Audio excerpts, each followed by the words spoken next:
Bismillahirrahmanirrahim. Assalamu alaikum viewers. I'm your host Sultan M. Hali with a fresh edition of Defense and Diplomacy. Energy and the shortage of energy has nearly become the casus belli of various conflicts in the world, be it the Middle East, be it Africa, and be it in our neighborhood, Afghanistan. We notice that it is the quest for seeking energy that is causing a number of skirmishes as well as conflicts. However, in these trying moments, Pakistan is trying to establish the Iran-Pakistan gas pipeline to meet its shortages. What is the efficacy of this particular project? We are honored to have in our studio today two very eminent panelists. We have with us Dr. Shaukat Hamid Khan, who is a prominent scientist and would like to share his opinion with us on the topic. Welcome, sir. We have with us Major Raja Mushtaba. Welcome. Thank you. Sir, since the last 16 years we have been on this particular quest with the Iran-Pakistan gas pipeline. It has been on again, off again, but in the near past, the Ministry for Petroleum has announced that this is very much on and work is in progress. How do you look at this particular project? To be very honest, I'm not optimistic that there will be some solution to this or some receipt of gas in the very near future. One reason being that this particular pipeline is mired, is surrounded, is embedded in the geopolitics of oil and energy, as you rightly pointed out. It concerns Iran, which is under sanctions, has had 4 rounds of sanctions, and a 5th one, I believe, is on the way. In fact, the US government has been threatening Pakistan with dire consequences if we go ahead with it, but it goes to the strength of the nation that we have stood firm on this. It's not only standing firm, this is the only option for us. We've got to get energy from wherever we can. I'll give you an example. We are one of the smallest consumers of energy per capita in the world, and yet we are the 30th biggest economy worldwide. We are the 30th biggest economy globally. Yet our energy consumption is about 1/6, 1/7 the world average. We have to invest in energy, we have to get energy, we have to buy energy locally, abroad, wherever we can. And the IP, the Iran pipeline, Pakistan pipeline, is one major instrument to meet our shortages. There's another reason why we need this pipeline. We have about nearly 10,000 kilometers of distribution and about 75,000 kilometers of transmission, 10,000 kilometers of transmission, 75,000 kilometers of distribution network in the country. It's probably the biggest group such infrastructure anywhere in the world, and the biggest number of consumers. Since the last year, our gas production in the country has started going down, and this is why you see these shortfalls. So getting natural gas in large quantities will help meet the shortfall. Right, sir. So before I come to the technicalities, I would like to ask you, Major, what is the geopolitics involved in this particular project? Well, to begin with, I would say that it is the greed for energy of the major powers. And it is a battle going on between them, and in that battle, small countries like us with weak economies or weak muscle strength, they are suffering, or they are made to suffer. America at this time is probably it consumes 23% or 24% of the world oil production, and which is phenomenal. And if we come down to Pakistan, it will come in some point something, as compared to that. So without energy, in any shape or form, whether be it the hydrocarbons or be it the water energy or anything, our economy cannot take off. And we have been subjected to multiple geopolitical threats, mostly by Americans, and they want to refrain us from going into any deal with Iran in particular. And they want to impose on us the deals in which they are most beneficiary, like coming from Tajikistan on the, let's say, TAPI. I'm not against TAPI, but we have to see from the geopolitical angle that Iran gas pipeline is the nearest to us, which does not come through any third country, it comes direct to us. But what we have to do, Iran is willing to sell us, we are willing to buy. But Iranians are tough negotiators on pricing. We need to have an equivalent, resilient negotiators sitting with them. It may be our need, But they should not take it as a weakness and then we just give up the Right. pricing. Before we come to the economics of it, sir, how do you look at the technical aspects? How feasible is it? Technically, there's not a problem. There have been pipelines for years all over the world. There's the Baku-Tiflis-Ceyhan pipeline from Azerbaijan into Turkey. There are these pipelines from Central Asian countries into China, and China has made up for a lot of its gas demand from these countries. And there's a new one from Siberia just come in, I think a year ago. So pipeline technicalities is not an issue. Pipelines, of course, are vulnerable, as the Major Sahab pointed out. And the most successful pipelines are those which have from country A to B. And if it goes to a country C, in between, from A to C, then B is either very friendly to you or too small to matter. Now, in the case of Iran and Pakistan, both have an interest. They've got gas. They are the second biggest. They have the second biggest reserves of gas. They have demand and supply. Demand and supply. We both need each other. It'll be good for both of us. TAPI, of course, has its own issues of security. Apart from there's a security issue involved with the IP pipeline also, Iran-Pakistan. There's an issue of security, transmission through South Balochistan. It has traversed nearly 600, 700 kilometers. We know what happens, but pipelines can be repaired very quickly.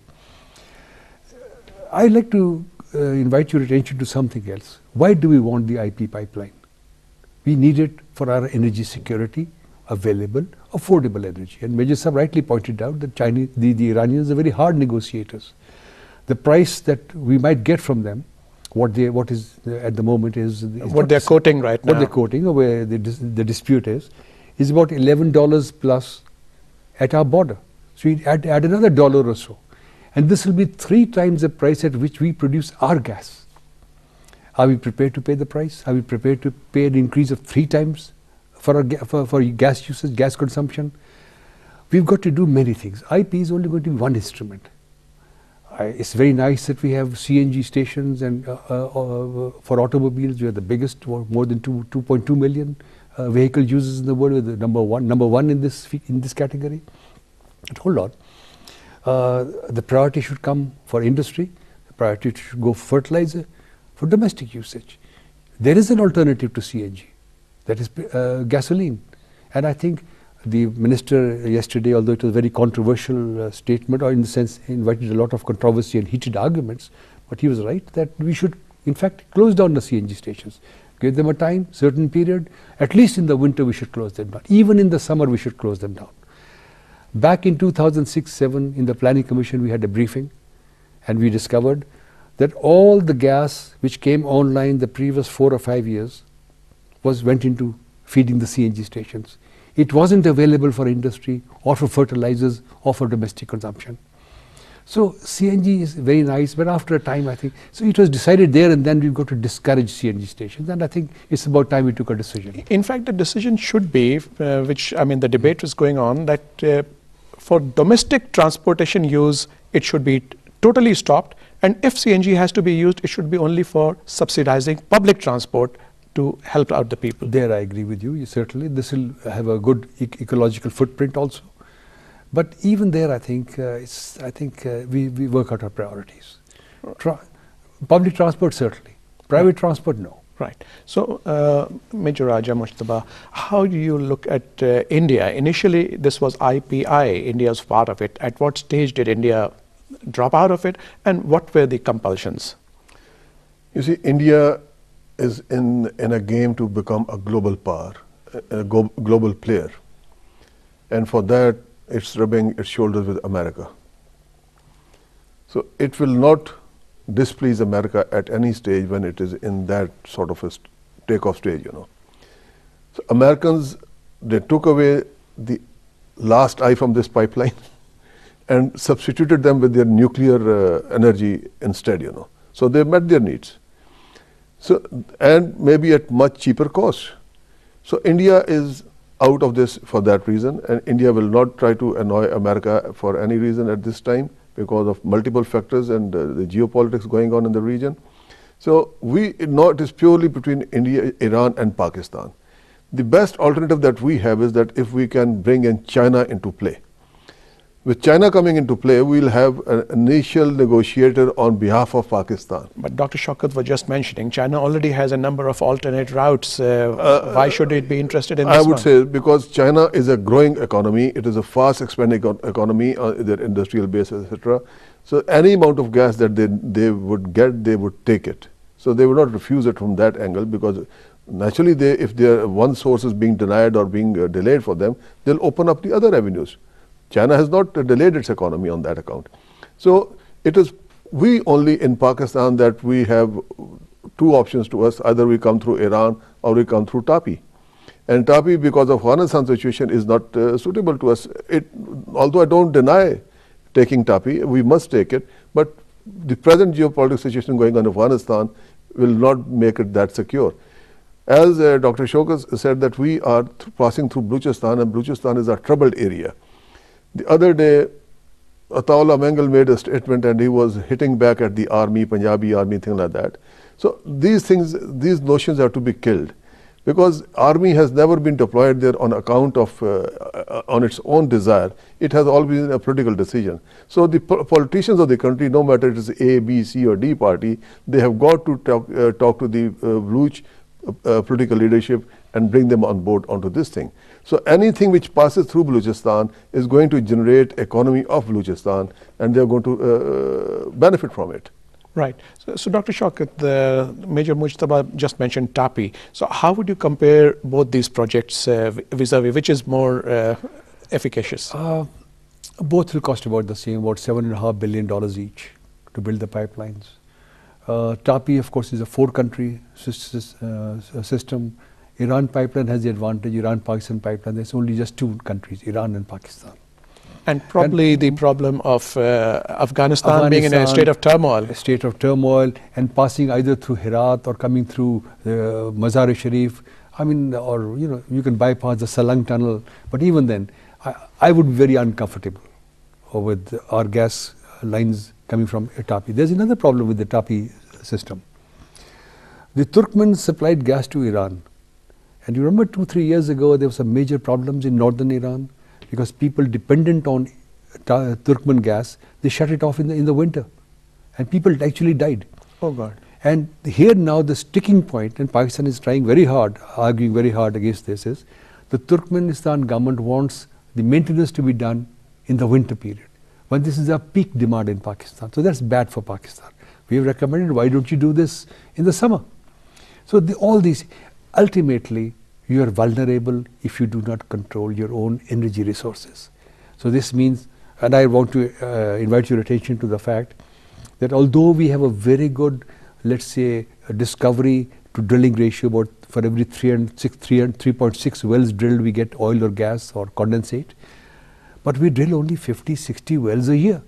Canada drilled 22,000 wells last year. What do you expect? No offshore drilling has happened in Pakistan. We are sitting on very major deposits there. We need to come in there. Is it part of a global multinational, supply their own profile, their own vision, their own theme, that look, they've got the offshore high in Bombay, so there's no reason to come into this side. They've got enough money coming out there. So we've got to intensify investment, extensively the exploration and prospecting in Pakistan. That's number one. Number two, conservation. And one major conservation is, please close down the CNG stations as quickly as you can. More gas will come available. Third, bring in coal. You want energy? Coal-fired plants can be done very quickly. Hydroelectric potential is about 7-8 years to build a hydropower plant, 7 years for a nuclear power plant. Coal, 3.5 years. Fossil fuels, 3.5 years normally. But so you mentioned so many alternate sources for energy, and you yourself are a nuclear scientist. What about nuclear? I'm not a nuclear man. Okay, but you've been at Pinstack for many years. How do you look at nuclear energy, sir? Nuclear. I predict that there will be an organization in the near future known as UPEC, as against OPEC, the uranium producing and exporting countries. The biggest deposits are in, the reason I mention this is because there's not enough uranium in Pakistan to fuel all our nuclear power stations that we have in mind. The Australians have something like the world's biggest reserves of uranium, then Kazakhstan, then Canada. And these three countries, I think the USA also, if you add these four, they add about 65–70% of the world's uranium resources. So, see, look at it long term. The gas reserves are declining in Pakistan, gas production, but oil is declining all over the world. We already reached peak oil. What happens 20 years down the line? The Saudis and the Arab countries, the oil exporters, are increasing their energy consumption, not very efficient, but increasingly using more energy. So less and less oil will be available for export. So now let's plan for the future. Less oil, gas 3 or 4 places, uranium only 3 or 4 places. So dig in your own area. We are in the area which is part of the basins, the sedimentary basin, where there ought to be such things, plus the Arabian Sea, the delta of the Indus, bringing in the biological detritus over the last millions of years. It's rich in dissolved methane gas. Methane gas. The biggest deposits in the world, concentrates are there. So all these things have to come into play. Plus we've got to change our lifestyles and change the built environment, change our houses. Conservation is one area. Bring in renewable energy wherever we can, even though it's expensive. Doesn't work without subsidies. But the way the other conventional fuels, the costs are going to rise, I think within 5–10 years' time, renewable energy will be an excellent supplement. No, that's a very important point you have made. Conservation as well as changing our lifestyle. Raja Saab, you mentioned TAPI, and one of the stumbling blocks in this is Afghanistan. And we fear that the US and the Western forces are not going to leave Afghanistan even after 2014. In fact, I heard them say that it is not carved in the stone. So how do you look at that? I always had that thing in my mind. America is here as per their desire. They are here to stay. Whether they can stay or not, that will be a different story. And but I would not like that if my lifeline tap is in somebody else's hand, So I would, you take TAPI, but as long as you get IP also going on, then at least we are not vulnerable to them. Then they say, okay, if we do something, they'll increase the capacity. Because when I was talking to the Iranian ambassador, the outgoing Iranian ambassador, Mashallah Shakri, he said that we are prepared to increase the supply, meet the demand of Pakistan, both in gas, petroleum, and even in electricity, And the quantum that they have offered, they say we can double it also. But Pakistan must come quick and sit down the table and let's finalize the deal. So finalizing the deal means negotiating on the prices and then also shugging off the foreign pressures. Other thing that I would add to Dr. Shaukat's what he said, you see the internal, it was yesterday or day before yesterday that Dr. Samarman, he completed a test on Thar coal project, and declared it as a feasible fuel for our energy needs. So keeping that in mind, and since we have the largest reserves, and all our power generation system should switch over to coal, and then gradually decrease our dependence on oil, and convert the public transport within the cities, the railways and all that on electric transmission, So that way our dependence on oil would go down and our all energy needs would be met domestically. And once we can do that, then we are in a better position to generate our economy, to push it forward and take it to any peak that we want to. But we must get more reliance on our own. Coal is a very strong option to us. Hydropower is a very strong option to us. These would take some time down the road to come up into operation, But somewhere we have to take a start. And we must take that start now. Right. So, Dr. Saab, I have a small comment about Thar. I think we should be a little careful.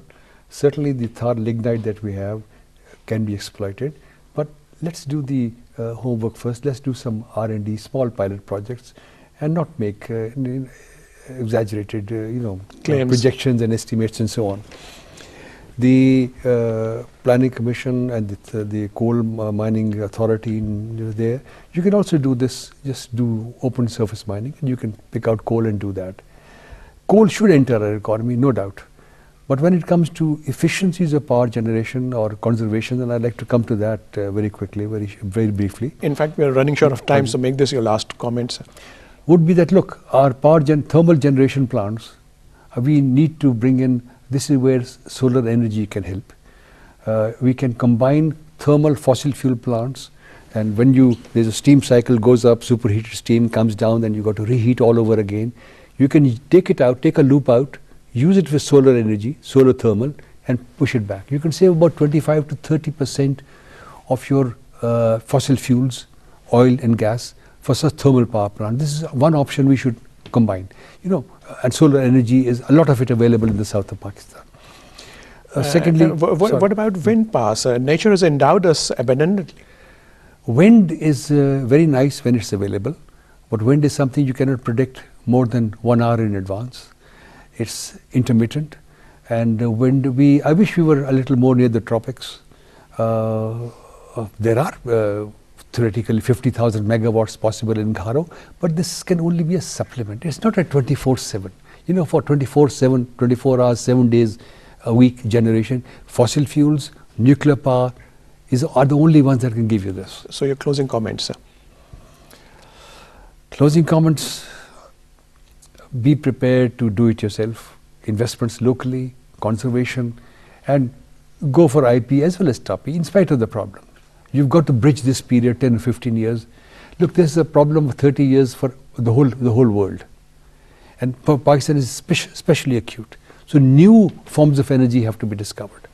And maybe in the long term, renewable energy may be the only option. But let's bridge the gap for the next 20, 30 years. Right. Your closing comments.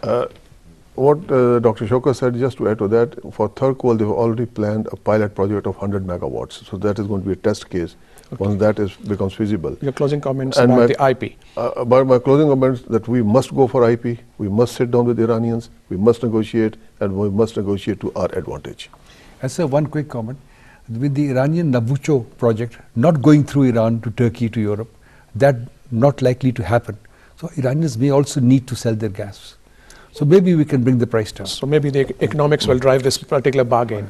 So viewers, with that we come to the end of this very, very intense discussion, and I am indebted to both my participants because they gave us some very, very cogent comments, and they both agree that we need to conserve energy, we need to change our lifestyles, but also look at renewable energy. However, the efficacy of the Pakistan-Iran gas pipeline remains, but we need to pursue it, not only pursue it with vigor, because the petroleum minister has said that maybe by 2014 or as early as December 2013 it may be completed. But whatever it is, we need to conserve whatever energy we have, because nature cannot be overabundant.